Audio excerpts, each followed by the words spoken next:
అందరికీ నమస్కారం. ఈరోజు మనం ఆంధ్రప్రదేశ్లో ఉన్న ఒక అద్భుతమైన ప్రదేశం గురించి మాట్లాడుకుందాం. చరిత్రలో దాగి ఉన్న ఒక నిధి అని చెప్పొచ్చు. దాని పేరే గండికోట. దీన్ని మన ఇండియన్ గ్రాండ్ క్యాన్యన్ అని కూడా అంటారు. అసలు ఈ కోట కథేంటి? దాని వెనకున్న ఆ విశేషాలేంటో ఇప్పుడు తెలుసుకుందాం. అసలీ కోట ఎంత గొప్పదో తెలుసా? నా మాటల్లో చెప్పడం కన్నా చూడండి, 17వ శతాబ్దంలో ఇక్కడికొక ఫ్రెంచ్ ట్రావెలర్ వచ్చారన్నమాట. ఆయన పేరు జీన్ బాప్టిస్ట్ టావనియర్. ఆయన గండికోటను చూసి ఎంతలా ఇంప్రెస్ అయ్యారంటే ఏకంగా విజయనగర సామ్రాజ్య రాజధాని అయిన హంపీతో పోల్చారు. ఆలోచించండి, హంపీ ఎంత గొప్పదో మనకు తెలుసు. అలాంటి హంపీతో పోల్చారు అంటే గండికోట వైభవం ఏ స్థాయిలో ఉండేదో మనం ఊహించుకోవచ్చు. సరే, ఈరోజు మన ప్రయాణంలో ఏమేం చూద్దామంటే, ఫస్ట్ అసలు గండికోట ఎలా పుట్టింది, ఆ తర్వాత పెమ్మసాని నాయకుల కాలంలో దాని స్వర్ణయుగం ఎలా ఉండేది, ఇక కోటలోని కళ, సంస్కృతి గురించి కూడా మాట్లాడుకుందాం. ఆ తర్వాత ఒక శకం ఎలా మురిసింది, అంటే దాని పతనం ఎలా జరిగింది, ఫైనల్గా మళ్ళీ ఇప్పుడు తన పూర్వ వైభవాన్ని ఎలా అందుకుంటోంది, ఇవన్నీ చూద్దాం. రైట్, ముందుగా ఫస్ట్ టాపిక్లోకి వెళ్ళిపోదాం. గండికోట ఒక అద్భుత ప్రపంచం. అసలు ఈ లెజెండ్ ఎలా పుట్టిందో చూద్దాం. అసలు గండికోటకి ఆ పేరు ఎలా వచ్చిందో తెలుసా? చాలా సింపుల్. దీని వెనుక ఒక జోగ్రాఫికల్ రీజన్ ఉంది. ఇక్కడ పెన్నా నది ఎర్రమల కొండల గుండా వెళ్తూ వాటిని చీల్చుకుంటూ ఒక లోతైన లోయను ఏర్పాటు చేస్తుంది. మన తెలుగులో దాన్నేమంటాం? గండి అంటాం. ఇంగ్లీష్లో అయితే దీన్నే గార్జ్ అంటారు.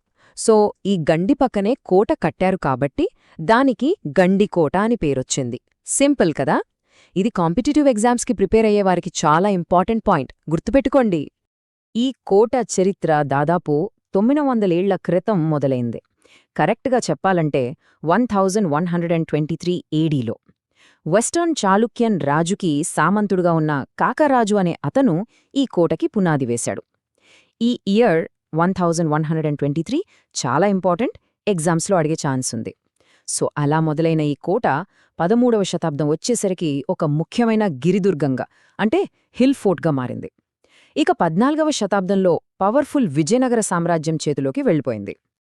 ఇప్పుడు మనం గండికోట చరిత్రలో గోల్డెన్ ఏజ్ అని చెప్పొచ్చు. ఆ టైంకొచ్చేశాం.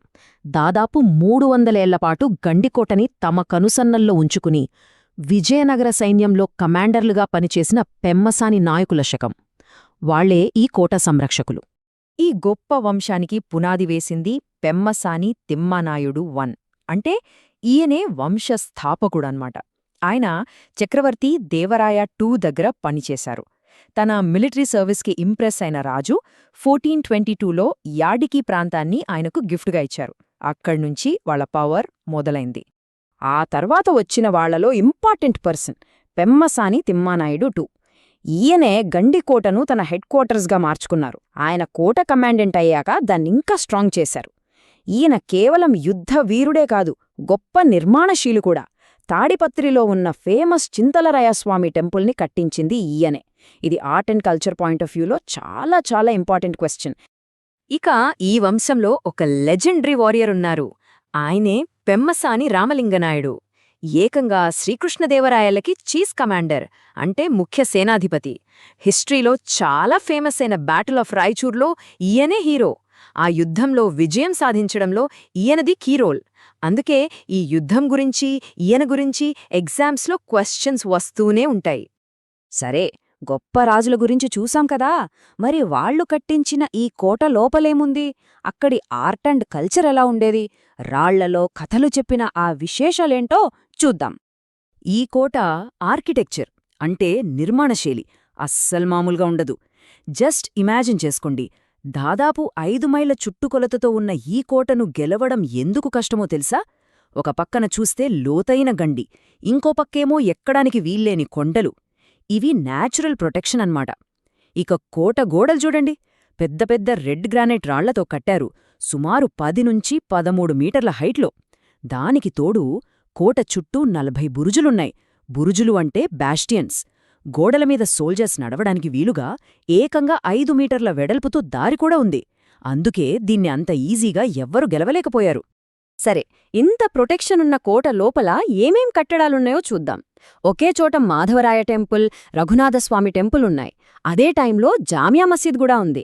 అంటే ఇక్కడ హిందూ, ఇస్లామిక్ స్టైల్స్ రెండూ కనిపిస్తాయి. ఇది ఆ కాలంలో ఉన్న కల్చరల్ హార్మోనీకి ఒక ఉదాహరణ. ఇవి మాత్రమే కాదు, ఒక పెద్ద ధాన్యాగారం, పౌరాల కోసం ఒక టవర్, ఇంకా ఎప్పుడూ నీళ్లుండే రాయల చెరువు, ఇలా చాలా నిర్మాణాలున్నాయి. ఓకే, ఇంత గొప్పగా వెలిగిన గండికోట కథలో ఇప్పుడు ఒక ట్రాజిక్ టర్న్. పెమ్మసాని నాయకుల యుగం ఎలా అంతమైందో తెలుసుకుందాం. అయితే ఇక్కడొక క్వెశ్చన్ వస్తుంది. అంత స్ట్రాంగ్, శత్రువులు ఎవరూ చొరబడలేని కోటని ఎలా ఓడించారు? అసలది ఎలా సాధ్యమైంది? దీని వెనకే ఒక పెద్ద కథ ఉంది. దీనికి సమాధానమేంటంటే, గండికోట పతనమైంది యుద్ధంలో కాదు, ద్రోహంతో. అవును, 1652లో చివరి పాలకుడు చిన్న తిమ్మానాయుడు, ఆయన కింద పనిచేసే మంత్రే పొదిలి లింగన్న వెన్నుపోటు పొడిచాడు.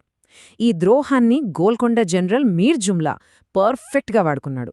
చిన్న తిమ్మానాయుడిని విషం పెట్టి చంపించి ఎలాంటి యుద్ధం లేకుండానే మోసంతో కోటను తన కంట్రోల్లోకి తెచ్చుకున్నాడు.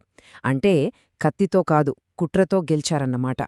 రైట్, పాస్ట్లో జరిగింది అలా ఉంచితే ఇప్పుడు ప్రెజెంట్కొద్దాం. గండికోట ఇప్పుడు మళ్లీ తన పూర్వ వైభవాన్ని సంపాదించుకునే పనిలో ఉంది. ఆ వారసత్వం ఎలా మళ్లీ మేల్కొంటోందో చూద్దాం. గండికోట ఇప్పుడొక మేజర్ టూరిజం స్పాట్గా, అంటే పర్యాటక కేంద్రంగా డెవలప్ అవుతోంది. నంబర్స్ చూస్తే మీకే అర్థమవుతోంది. 2020-21లో సుమారు 2 లక్షల మంది టూరిస్టులొస్తే 2023-24 వచ్చేసరికి ఆ సంఖ్య 3,20,000కు పెరిగింది. అంటే విపరీతంగా పాపులర్ అవుతోందన్నమాట. ఈ పాపులరారిటీయే దాని డెవలప్మెంట్కి కారణం. ఈ పెరుగుతున్న క్రేజ్ని చూసి టూరిజం డిపార్ట్మెంట్ గండికోట డెవలప్మెంట్ కోసం ఏకంగా 78 కోట్ల రూపాయలు కేటాయించింది. ఇది చాలా పెద్ద మొత్తం.